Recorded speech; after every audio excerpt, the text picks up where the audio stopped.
actually get started into machine learning algorithms.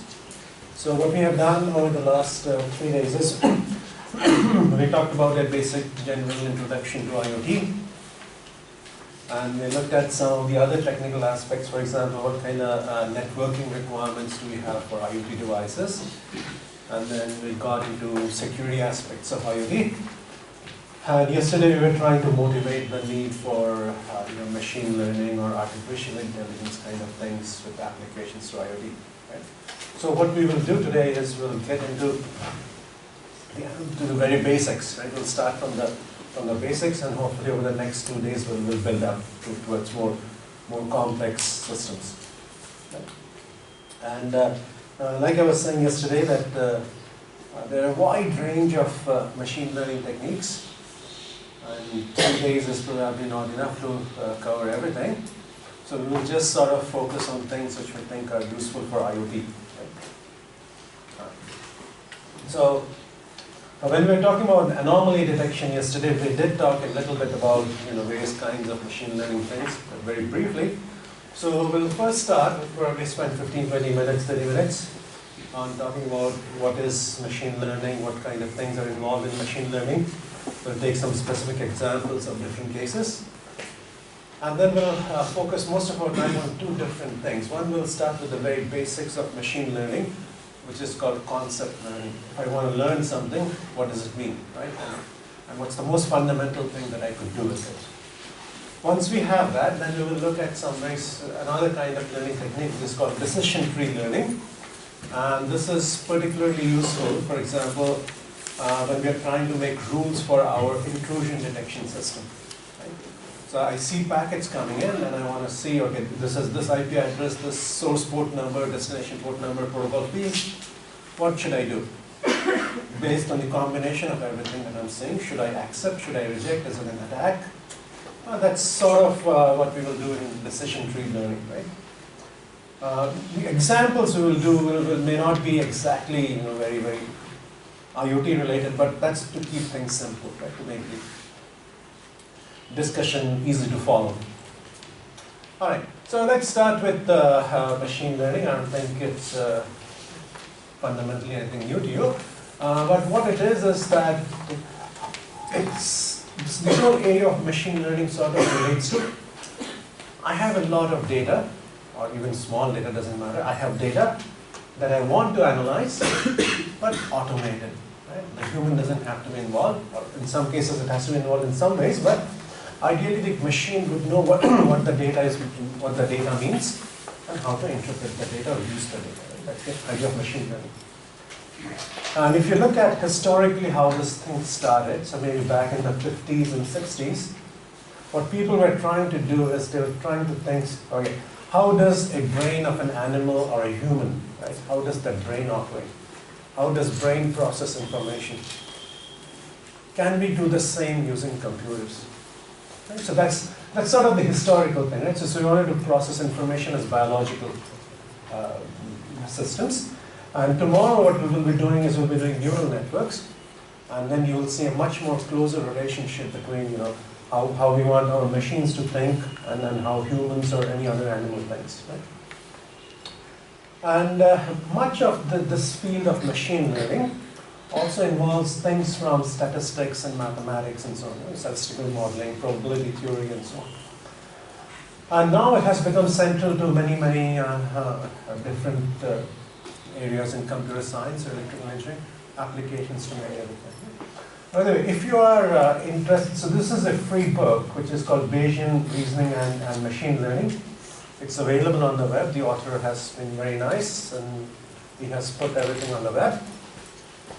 This is a bit, so he starts off with graphical models. So now, depending upon whom you talk to, right, they may say, oh, graphical models is not necessarily the best way to start off. It's your personal preference. But this is something you can try out, and it's a bit mathematical, that book, but it's a nice book. Okay. So the first few slides today I have taken from that book. All right, so now let's try and get some basics, and let's try to classify machine learning algorithms. So this is sort of something we were talking about yesterday to some extent. There are two main subfields in this area of machine learning. One is what we call supervised, and the other is unsupervised. Right? So what we do in supervised is the data is labeled. So I tell you this is the data, and this is what it means. I tell you that if you see these IP addresses and port numbers, then it's malicious, it's an attack, right? So that's a label. I give you a picture. Let's say your job is to figure out if it's a boy or a girl. And I give you a picture, you tell me it's a boy or a girl. I can give you some pictures and label them. This is a picture of a boy, this is a picture of a girl. So you learn from them, and in this case, this is supervised. In some cases, there are no output labels. I just give you the data. I don't know what that data means. Right? You figure it out. And that would be unsupervised learning. So what we want to do in so usually which one do we use in which cases, right? So the goals are sort of different. If you're doing supervised learning, our goal is usually prediction. I have seen something before and I know what they are. If you now show me a new sample which I've never seen before, I should be able to tell you what it is, right? Or in other ways, if you tell me that, okay, the temperature here is like this in December, you show me previous data, I will tell you what tomorrow's temperature will be like. So I'm predicting things, or I'm classifying things. In the unsupervised learning, I don't know what the data is, right? But my goal then is, I want to find a very, very compact or a precise model that describes the data. It says, okay, the process that must have generated the data looks like this. Right? That's the idea. And in both cases, we want to develop techniques that generalize to previously unseen data. So I may have learned from data which I have seen before, but whatever I have learned, that should work on data I've never seen before, right? That's the real test of how good your learning algorithm is. And in this sense, we would try to distinguish two things, right? Because this is very important, how we evaluate our algorithm. So whenever you have data, we would usually break it into two parts, and we will be very, very careful about it, right? Like not touching vegetarian food with non-vegetarian food, that kind of thing, right? So what we have is any data that you have, part of it you'll set aside for training, right? And the part which you'll set aside is for testing. Don't mix them, right? And what we do is, so when you're trying to learn the model, there'll be certain parameters to that model, right? So for example, if you're trying to do anomaly detection, it might be that IP addresses above this range are malicious. Just as a very simple example. So that's a parameter of the model. That parameter you learn from this data. And once you have learned the model, now you want to test it. Then you test it on this data. Usually many people, what they do is, they train on the same data and then they test on the same data. And then your accuracy is high. But that's not right. Right? The other thing many people do is, they will train on this data, right? They will learn something. Then they will test on new data, or data that is kept aside. Now they figure out that, okay, my algorithm didn't really do so well, or I could improve it in some ways. So then they use these results that you've obtained to improve your test, or to improve your algorithm. Then you go back and test again on this. That's not right. That's not correct. That's not valid. Okay? Of course, you can use it to improve your system. Right? So I have tested it here, and I figured out, okay, these are the things I needed to make a difference. I need to modify. You modify it.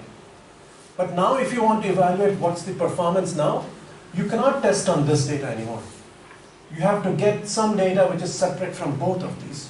Right? So these are small things, but many people, we don't pay attention, and then our conclusions are not scientifically valid in this case. Right? So that's what you have to be careful about. And what we assume is that, so the whole idea about doing this training and testing data is, we are assuming that some process must have generated this test data. Sorry, the training data. And one of the fundamental assumptions is, the testing data was also generated by the same process. Right? if I have tested on data of temperature from Benares, and I tested also on temperature data from Benares, right? So that's sort of the assumption, right? And the idea is if the test is generated using the same underlying process that generated the training data, then we have an unbiased estimate. It's not biased. You're looking at the same process. You trained on the same process, but now you're testing on the same thing itself. So it's unbiased.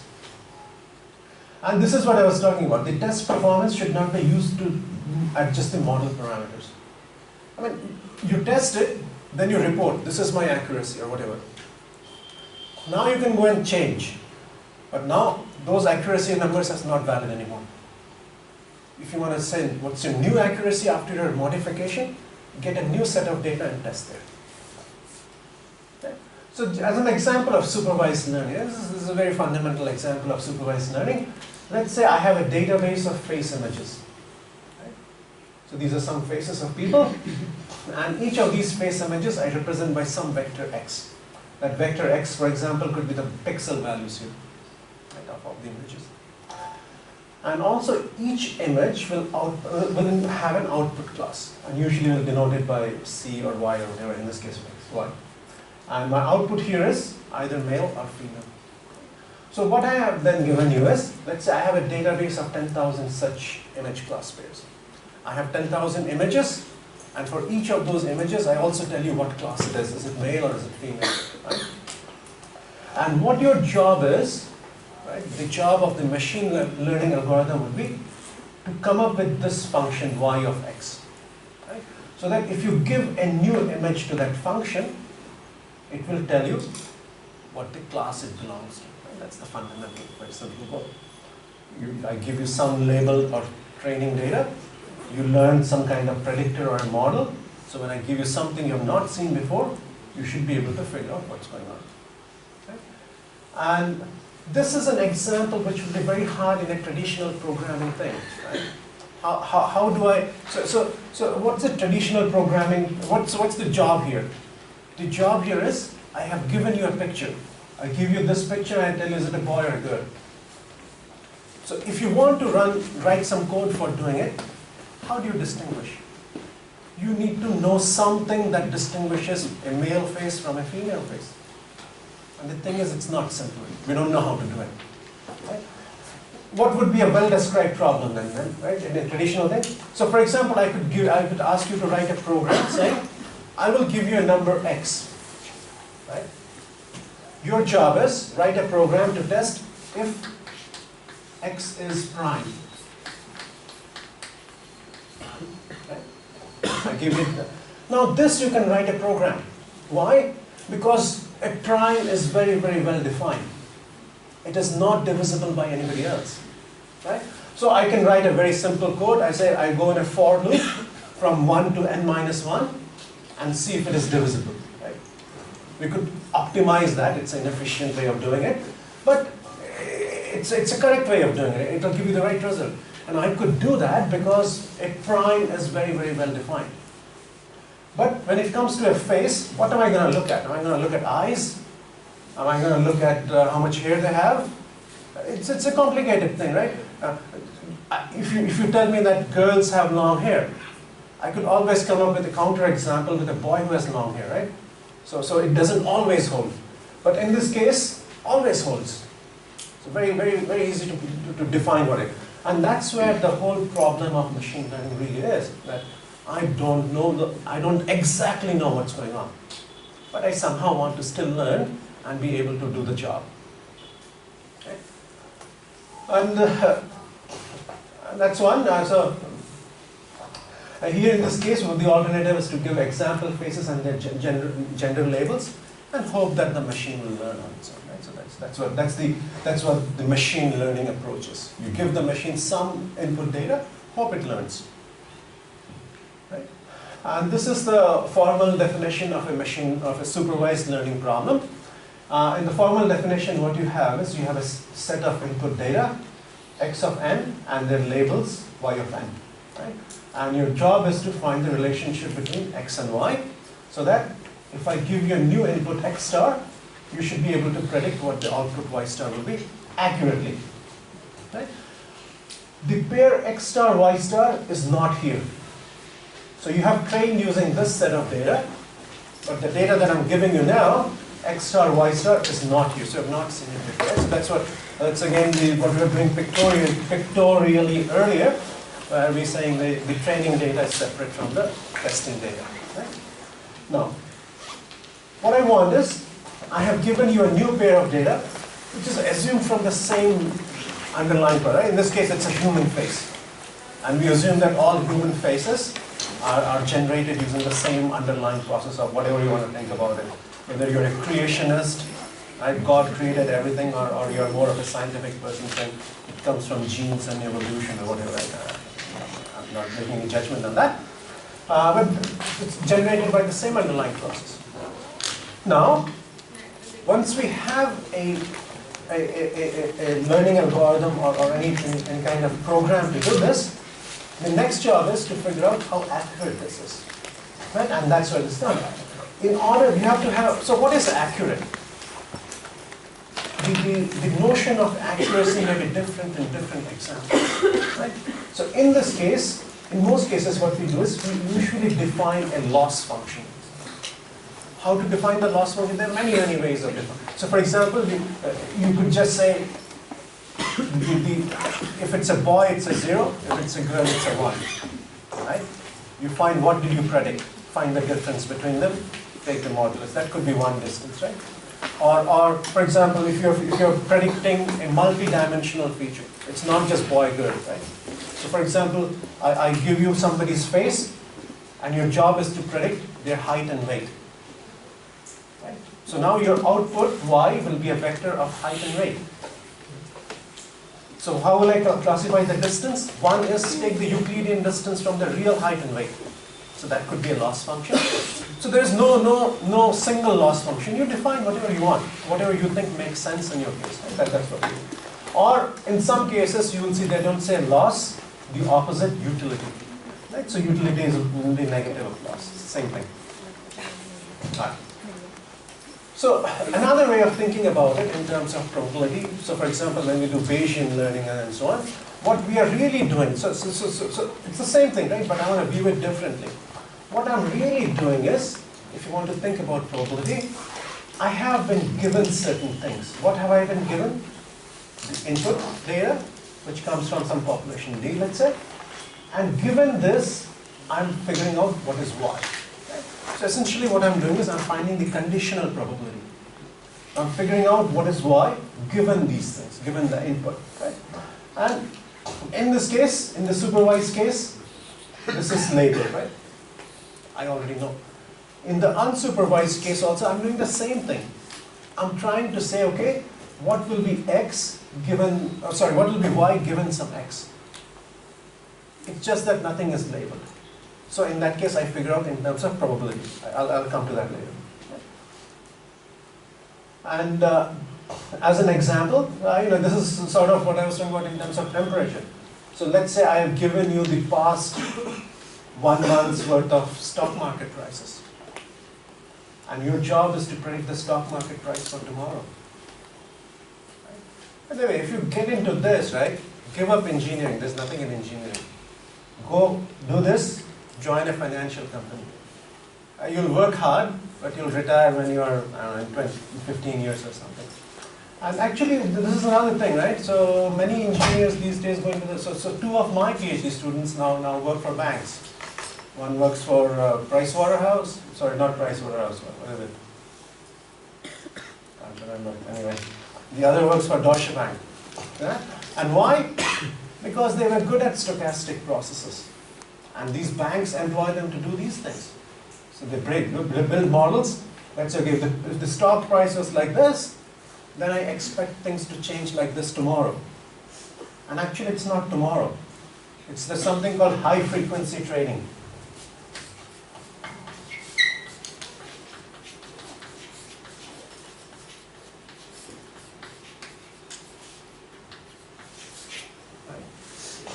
So here I'm saying, based on today's stock market, our last 1 month stock market, you tell me what's going to happen tomorrow.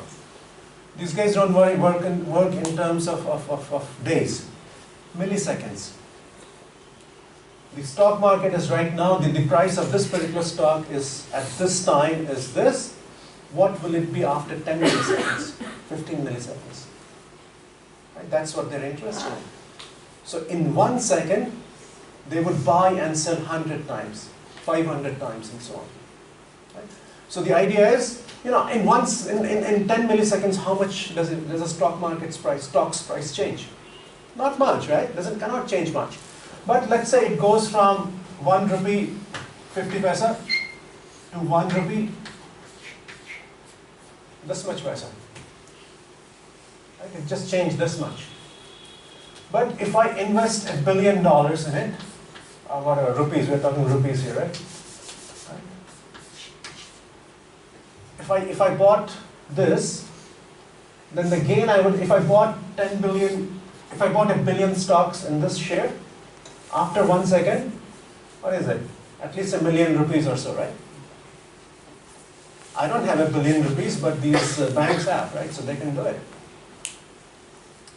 And this is also very interesting from a networking perspective. If you want to make trades at this short times, within a few milliseconds, it cannot be that I clicked on my computer buy, and this thing reaches after 2 seconds, or even 100 minutes. It doesn't work. So as soon as I hit enter, I know that the price is going to increase.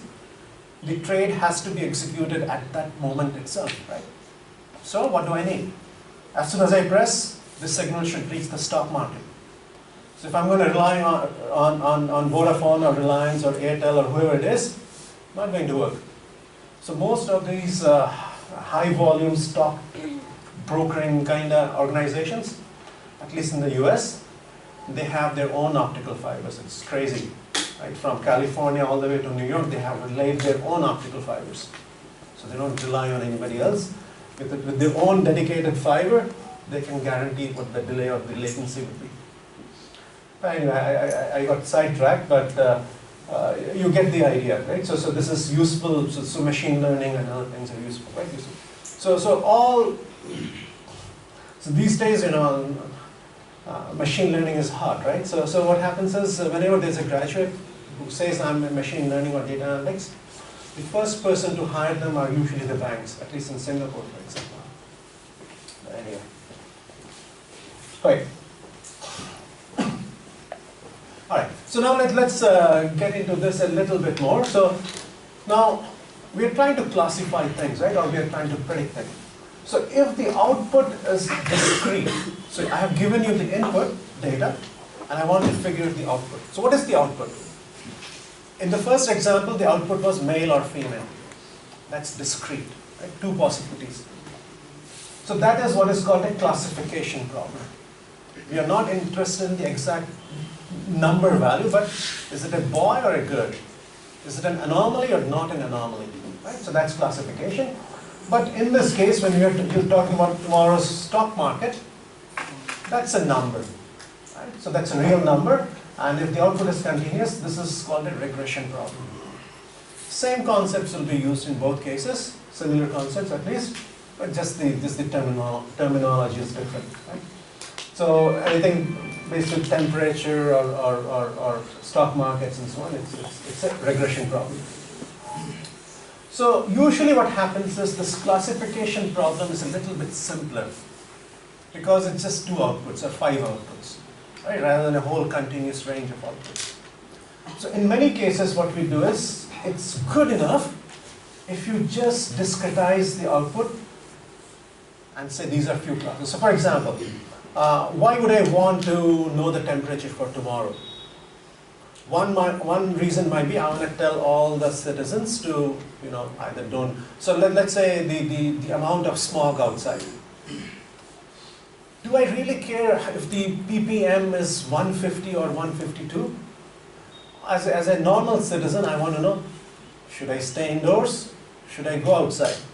Or if I go outside, is it safe to run? Right? So just give me categories. Safe, it's okay, sort of.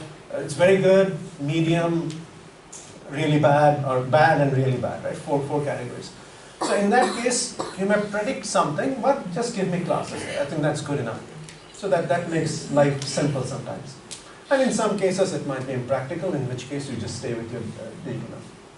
So now let's take an example of a classification problem or regression problem and see what some of the challenges are when things come up, right? So in this case, a father wants to teach his son what a sports car is. So what's a sports car? I wouldn't know either, right? I'm sure you know you're being shy again and not saying what a sports car is, but it's one of those cars which it's difficult to describe, right? I know what a sports car is in my mind, right? But I really can't describe it to you because not all sports cars are exactly the same.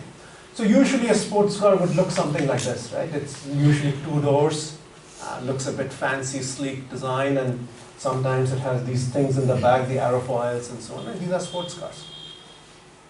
As opposed to family cars and sedans and whatever, minivans, whatever. Right? Alright, so father wants to teach his son what a sports car is. So what he does, he says, no, I really don't know exactly how to say what a sports car is, so let me show you, let me teach you by example. So he takes his son and they stand on a bridge and they're looking down on the cars passing by. And every time a sports car passes by, his father says, that's a sports car. That's a sports car. Right? So we know what sports is. So now the father asks the son, all right, do you know what a sports car is? The son says, yeah, sure, I know now. And then this car goes by. I say, that's a sports car. And then the father is confused. Why do you say that? He says, because all sports cars are red. Right? So in the previous thing, and that's true actually, most sports cars are red. And there are other colors also. And if you pick any Hindi song or whatever, any language song, they'll have a sequence where they go in some foreign country and they're dancing usually in front of one of these cars, right? At least in the 90s it used to be like that. I don't know what it is these days. But anyway, so that's it. So what was the problem here, right? The problem here was, when we were learning, we did not learn everything. So in this case, for example, our training data was limited. Our training data was only limited to red-colored cars. We never saw a yellow-colored sports car. So I made a mistake. So I assumed that anytime there's a car with 2 doors and it's red, it's a sports car. So that's one of the challenges. So here what happened is the father played the role of the supervisor and the son was the student or the learner, right?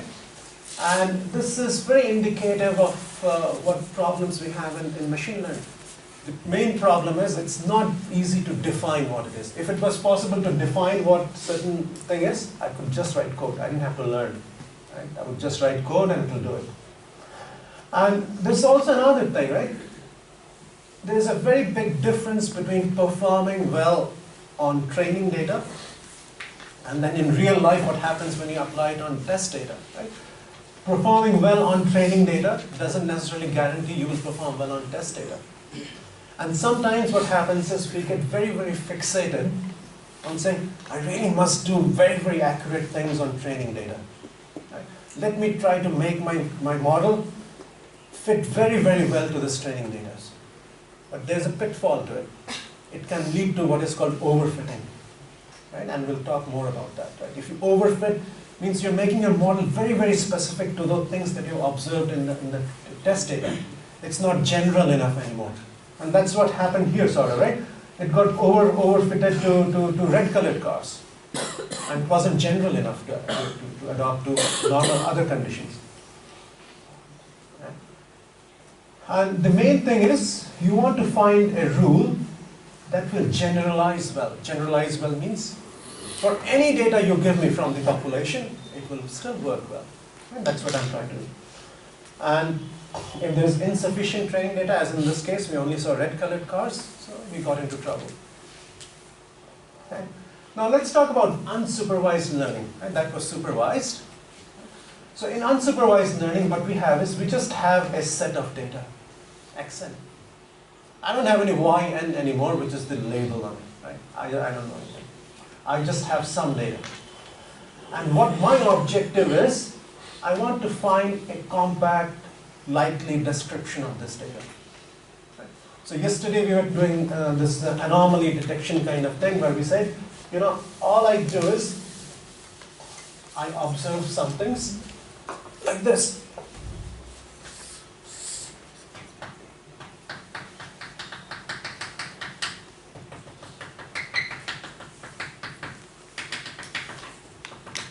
There's only one, right? Something like this. Let's put it here. I just have some data maybe which looks like this. I don't have any label. I don't know if this is normal, whatever it is, right? So my job is to somehow figure out classes or some kind of a representation to this data. So as an example, I could come up and say, this is a boundary. Right? This is my data's representation. This side, one thing, on this side, something else. Right? That would be one. And then, if I have given you the model, you should be able to do the reverse thing. Now you have developed this model, which is this line, which says, you know, some kind of data on this side, some kind of data on this side. Now I can also ask you to do the other thing. Generate data for me using this model. Generate data for me. And then you generate the data, and then I will check. In the original data set, what fraction of the data was on this side? And in the original data set, what fraction of the data was this side? So probabilities, right? So let's say P of C1, and this is P of C2. What fraction of the original data was here? What fraction of the original data was here? Now you have come up with this rule that says, you know, some data will be here, some data will be here. Now generate your own data using that model. Then I will check the data that you have generated. What fraction is on this side? What fraction is on this side? Does it match with the original one? If not, then I say your model is not good. Something like that. Right. So there's no special prediction variable. So what we are doing is we're looking for a probabilistic perspective, and we're interested in modeling the distribution. So if there is a data that is X, what is the probability of observing that data in normal circumstances?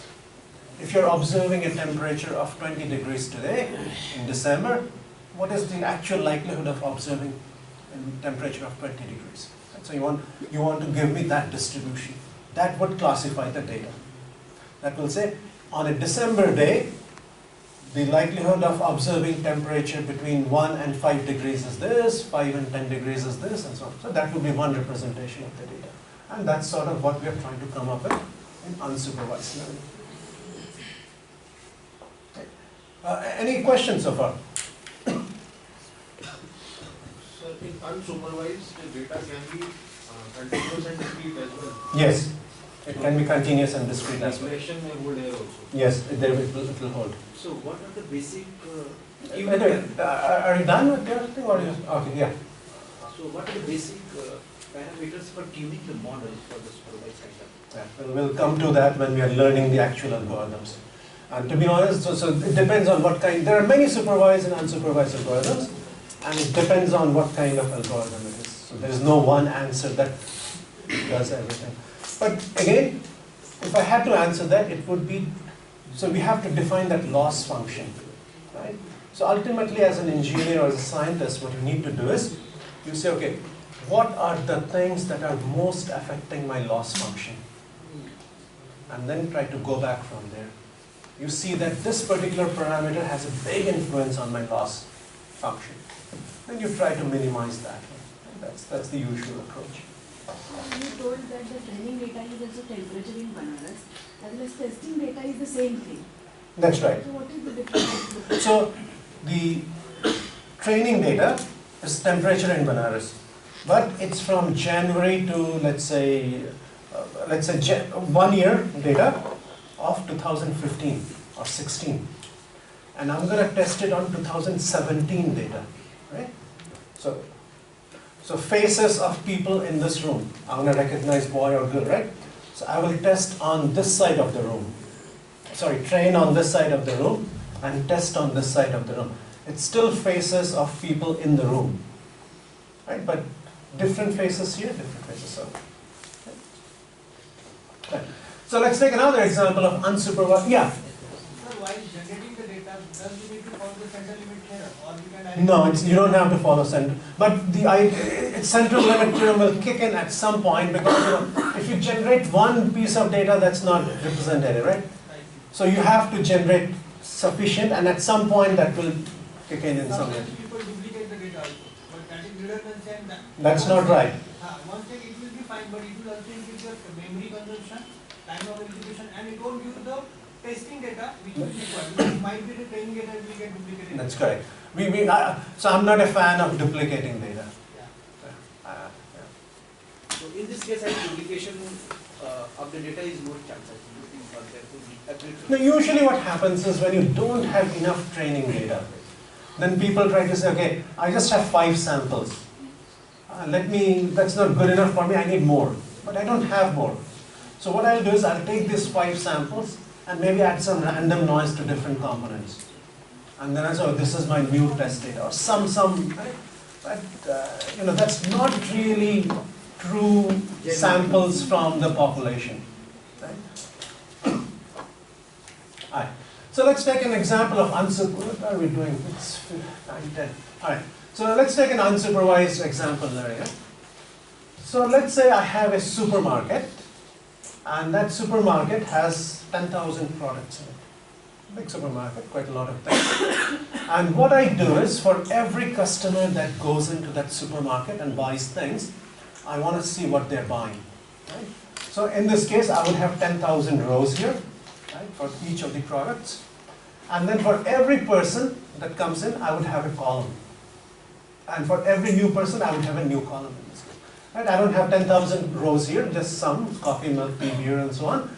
And what this matrix is saying is, the first person who came in bought coffee and milk. The second person just bought aspirin, which is a medicine, in case you're wondering. This person bought tea, milk, and diapers and aspirin. This person bought milk and beer, and this, and so on. Right? So now what I would like to do from here is, I want to find common patterns in the data. So I know that if a customer comes in and buys milk, what other things are they likely to buy? Right? I want to know consumer patterns. So this is very useful. For example, if you go to Amazon, I know Flipkart does it too, right? You look for something, a recommendation will come up at the bottom and say, people who bought this book also bought that book, or people who bought this also bought that. How? This is what they're doing, really, right? So they have a whole history. So every time you go to one of those, to these e-commerce websites, they track you. They track what things you're searching. And let's say you're searching for books. You got results. Did you even click on that book? Right? So it tracks everything and it maintains like this. But if you imagine what this is a very, very sparse matrix. Why? How many books does Amazon have? Or how many things does Amazon sell? Or Flipkart sell? Probably millions of items, right? Everything is there on Amazon, and I would assume Flipkart also has that. But if you go to Amazon on a particular day, you don't look at a million things, maybe 2 things, maybe 5 things, and so on. So your column here would have 1 or 2 non-zero entries. The rest will be all zeros. So it's very, very sparse. Right? So we still have to learn from that. Right? And in this case, I want to discover, for example, how many customers, how many different types of customers are there, for example. In most cases, again, everything is related to money, unfortunately, in the real world. So in most cases, I want to know what type of customer this is. As an example, in the US, for example, if you're looking at TV, I think it happens in India also, right? You have demographics. You have, 5 to 10-year-old demographic, the kids. And then you have the teenagers. I think then there is something called 15 to 25 or something 20 to 35, that kind of range. And so on. Why do they want to know that? So for example, if there's a TV program, they want to know which demographic is watching this particular program. Why? The advertisements will be like that. If there's a kids show, if it's a cartoon channel, you will see most of the advertisements are for chocolates and toys and something like that, right? But if you're watching, well, cricket is a very different thing in India. I think everybody watches, so it's difficult to say. But if you're watching a Saas Bahu serial, the advertisements, I'm not generalizing, right? So please don't feel offended if I say something here. I'm just giving you, so if it's a Saas Bahu thing, you will see advertisements related to washing powder or household items, actually, let's put it that way. Right? So it matters on that. So I want to classify what kind of customers these guys are. And in order to do that, I have a very sparse 1000-dimensional vector for every user. And only few of them are 0 and 1. But I may have a lot of such vectors. How many users go to Amazon.com or Flipkart in India? Millions, maybe tens of millions of people go there, right? So I have a lot of these things. But most are 0. But I still want to figure out what the patterns are. And nobody will come and tell Amazon that, this guy is like that. The person who came in belongs to this category. They have no labels on that data most of the time. So it's unsupervised. You don't know what kind of person is on your website. But you still want to figure it out. Or at least classify it somehow. So for example, all you can do is, you can get the zeros and ones. And if I simplify this from 10,000 dimensions to just 2 dimensions, or allow you to have not zeros and ones and 2 dimensions, let's say everybody has 2 numbers rather than 0 and 1. Let's generalize this. So if I plotted, the data would maybe looks like this. So in this case, now I can sort of come up with, I was supposed to say how many different classes of people are there. Now I can probably come and classify them and say, okay, this is one group and this is one group. And I could say, how do I classify, how do I characterize these groups? I can say, just as a simple, maybe not very accurate, I could say, all right, this class is something that is centered at 0, 0 and a radius of 10 maybe. And this class is centered at whatever this is, 35, 45, or whatever it is. If this is not 45, 45 would be somewhere here. But let's say there's a circle centered here with a radius of 10. So now I have figured. So nobody told me what these were. But I came up with my own representation of the data and said, look, this data is consistent with 2 groups. In this case, I could come up with the same thing and say, this data is consistent probably with one group here, and something here, and something here. Right?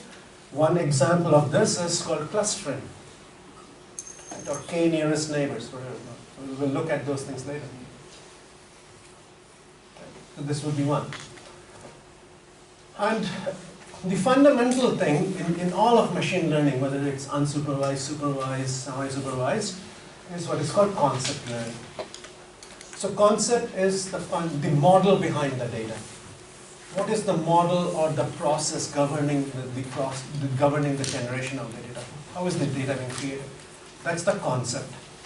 How do I model or learn the concept? So today, after this thing, we'll start with the fundamental. How do we learn concepts? Right? And as an example, let's say I have a function that is defined over all animals, and so I'm trying to learn birds essentially. Right? How do I recognize a bird? So the output of that function should be 1 for birds and 0 for all other animals. Right? So what I want to do here is, my concept learning would be, I have to come up with a Boolean valued function. In this particular example, not always Boolean, right? If it is a regression problem, it's not Boolean anymore, it's continuous.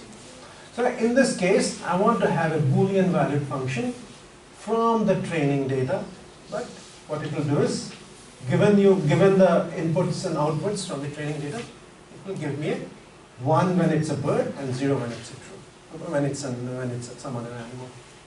Okay. But what is that function? That's the concept.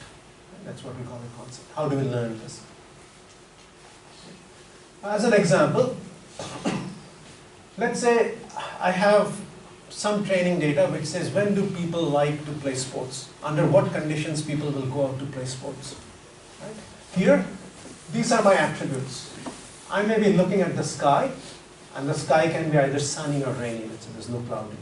Right? Temperature can be warm or cold, humidity can be normal or high, wind can be strong or I guess weak. And in this case, this sports is a water sport, I guess. So now I look at the temperature of the water, and then I also look at the weather forecast. Is it going to stay the same or it's going to change, right? And then based on this, I say, okay, if the sky is sunny, temperature is warm, there's no humidity, wind is strong somehow, water is warm, and the weather is not going to change, I'm going to go swimming. Sorry? Okay. And then these are my rules. Right? These are my x's here, and these are my y's here. So now based on this, I want you to figure out what is the concept behind this. What is the model that says this will be a yes or a no? So you give me the set of rules that will define this. And later on, I will come up with a very different set of conditions here. And then you have to tell me accurately whether I should go swimming or not, or whether I would have gone swimming or not. So that's that. Right? And there are many ways of representing this. So these are the conditions, right? These are the conditions. What combination of these conditions tells me whether I should go swimming or not? One way is you could look at conjunctive and conditions, which says it should be sunny and warm. Right? That's sort of it looks like, right? It should be sunny and warm, sunny and warm, sunny and warm. Then I go swimming. It could be conjunctive like that. Or it could be disjunctive, ors. Maybe, even if this, it's probably not in this data, right? No. Even if the, this is a totally negative thing here, let's see. Even if the temperature, even if it is raining and the temperature is warm, I don't care, I will go swimming anyway. Right? So it could be like that. So each of these rules, which I'm saying, so one rule I said is, if it is sunny or warm, go swimming. That's a hypothesis. That's my hypothesis for the model. I said that describes the model. Or it could be, one hypothesis would be, it should be sunny and warm and normal.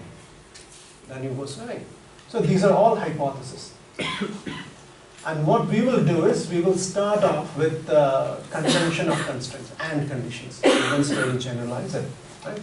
So there are many, many possible representations. You could do conjunctions, you could do negations, you could do and of ors of ands, and nots, whatever, right? There's a whole list of possibilities. And each constraint here, you could say, I need water to be warm. Or you could say, water could be anything, I don't care. Or you could say, very restrictive, saying no value is allowed.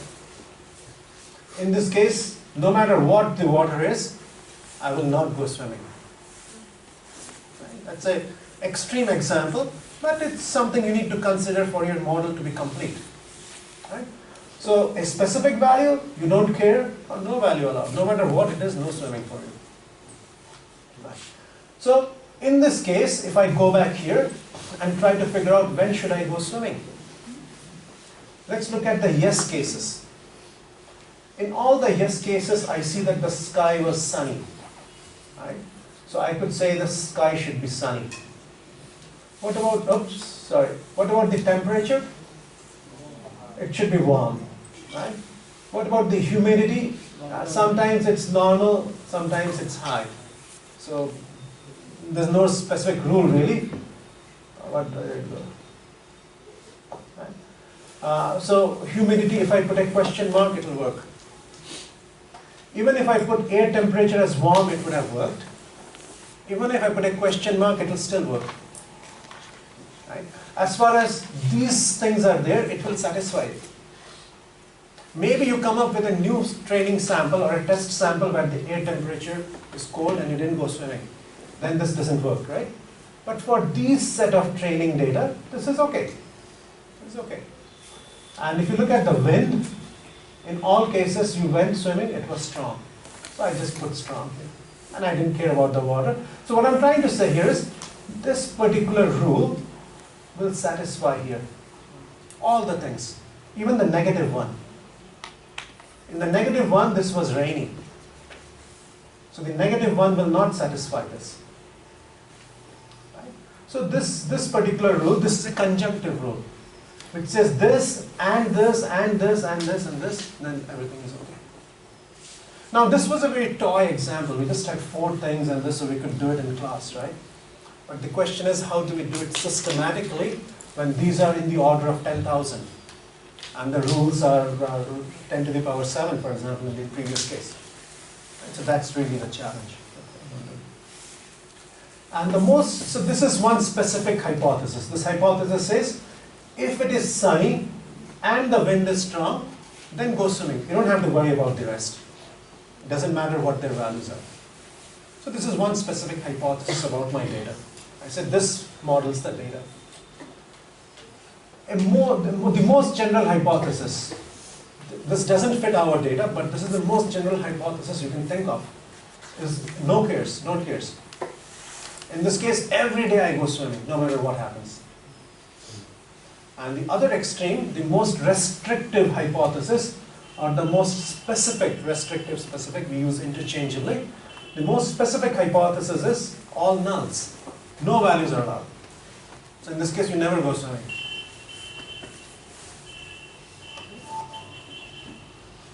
So what is the concept learning task then, more formally? Right? The concept learning task says, I have been given this training data, which is I also call instances. Right?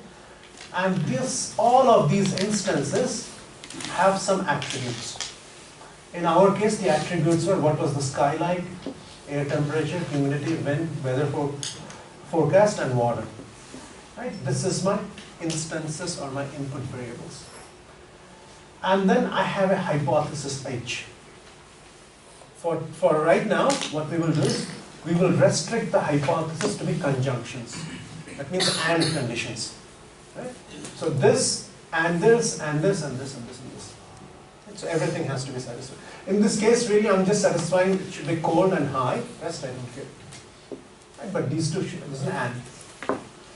And then we have some training examples. So this is the general thing, this guy, the target function and the instances. And then we have some training examples. So we have some positive and negative examples of the target function. So we say, for this particular set of inputs, this is the output of the target function. So here, for this set of x's, this is the target function. For this set of inputs, this is the target function. This is what I have been given. In our example, we have x1, x2, x3 up to x4. You could have some general number m. And what I want is, I want to figure out an hypothesis H in the space of all hypotheses. Right? And what is the space of all hypotheses in this case? All possible conjunctions. So I've limited my hypothesis space to just conjunctions. So I want to find a hypothesis in the space of hypothesis such that whenever my hypothesis gives an output for a particular input, it should be the same as the label that has been given to me. That's what my goal is. Right? So again, I have been given some inputs. For every input, there is a target function or the output. And in my case, I want to describe this function that relates the input to the output. And that relations from a space of hypothesis, which I'm limiting to just AND functions. Okay? And I have been given a set of training samples where the output is labeled for every input. And what I want is, I want to figure out a particular hypothesis H, hopefully just one, a single unique hypothesis from this space, so that whenever my hypothesis predicts something, this is equal to the real thing, real label. Okay? So now let's see this. What we have is, we will start off with what is called the inductive learning hypothesis. And in this case, the task is still the same. We want to learn and determine a hypothesis which is identical to the target concept. My hypothesis should be the same as the real thing. Right? Should model the real thing. But we only have information about the training. I haven't seen every possible input. I've only seen some of the inputs. So I don't have the exact characterization of C for all possible values of X. I only have M of them. Right? I don't have C of X for all values of X. I only have for M values of X. And what we are saying is, this is the inductive learning hypothesis, which says, I have only seen M training samples, right? But if I come up with a hypothesis that fits these training samples well, and my test data is also generated by the same process that generated the training data, then hopefully my hypothesis will also approximate the target function over the unobserved examples. And that's our belief, and that's what we are basing on. So again, in other words, what we are saying is, I have only seen these many test data. I have developed a hypothesis for this test data. Now there is this training data. I'm saying reverse, right? So I have this training data. Right? I have some small training data. I have developed a hypothesis that describes this training data. Now you give me test data. As long as this test data was generated by the same process that generated the training data, my hypothesis should also work on this. Right? That's, if this is all temperature from Banaras from last year, this is Banaras's temperature for this year, hopefully my model will work on this also. That's the idea. Right? So now, so now that we have the basics, now let's come to figuring out algorithms. How do I actually learn the concept? How do I know which is the right hypothesis that describes my data? One way of viewing the concept learning problem is, it's a search problem. What was my hypothesis space? I have a big hypothesis space which has all possible ways in which you can do a conjunction of the networks. So my hypothesis space consists of everything that you can add, this and this and this and this, right? All possible. Every variation of all these attributes, that's my hypothesis space. So what I want to do in that sense is, I want to search through everything. That's the brute force way. I want to search through everything and see which exact hypothesis matches my test data. Right? It's a search process. You have the whole list of possible hypotheses, figure out which is the best one. Right? That's what you do. And the goal is then to find the hypothesis that best fits this training samples. Now, one thing we have to be careful here, right?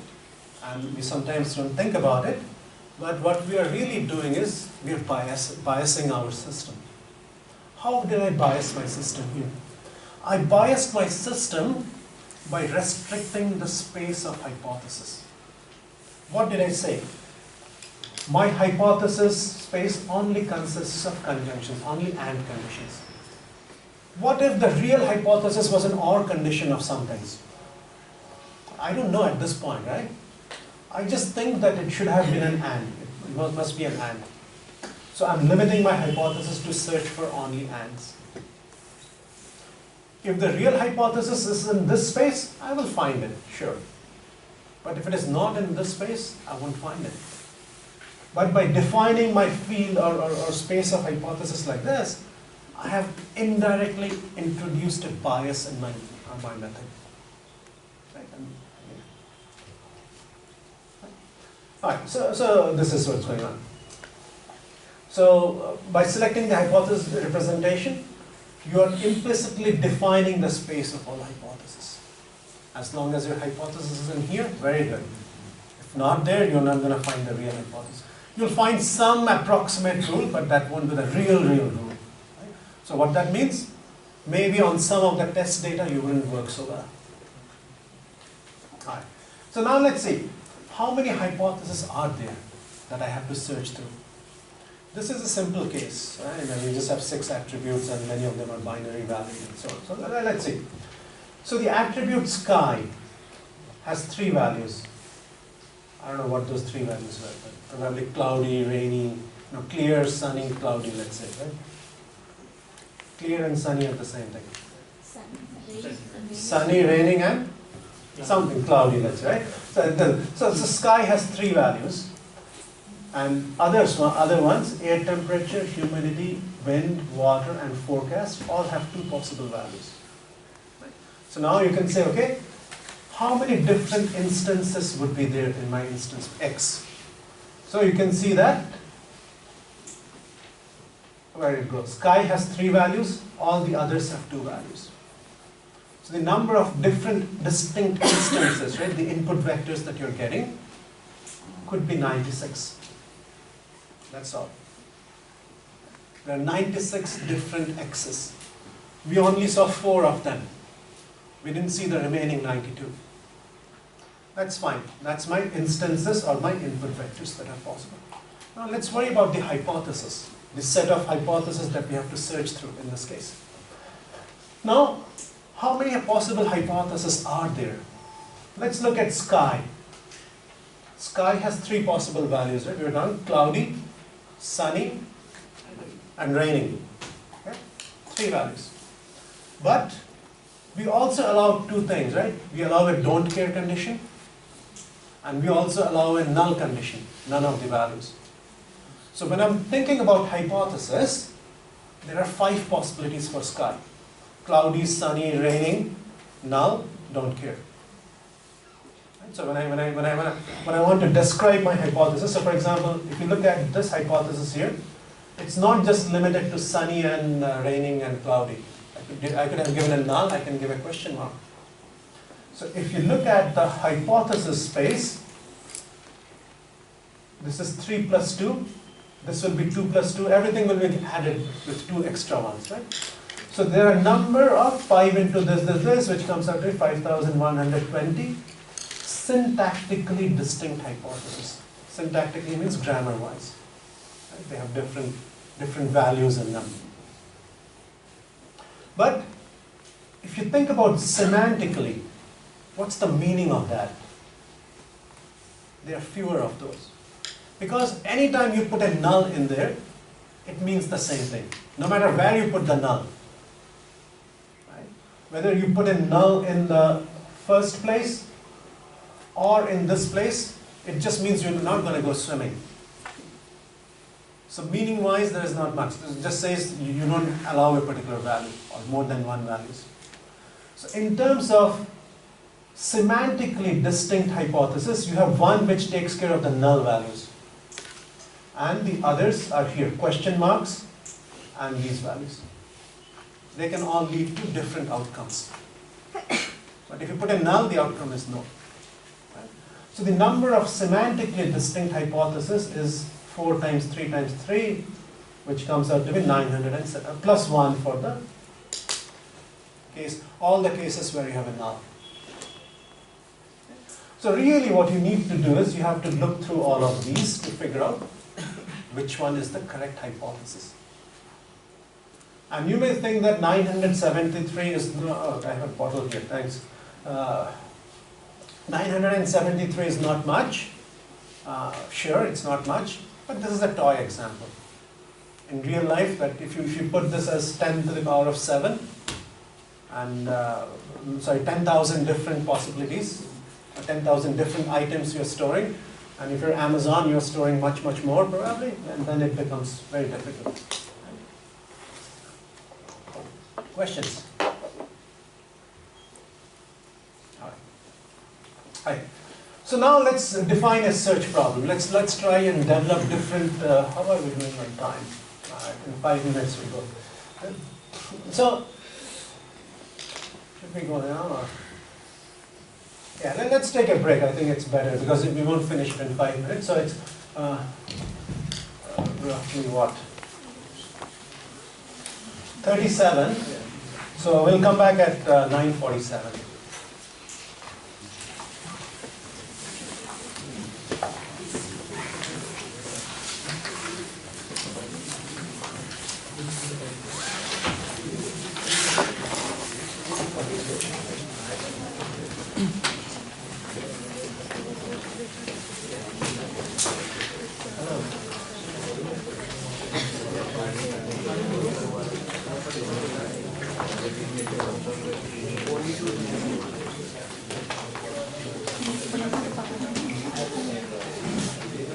Attendance sheet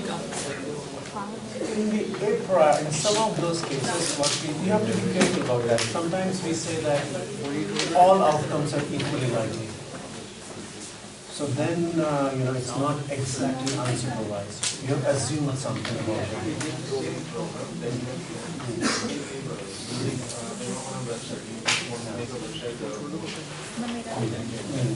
it.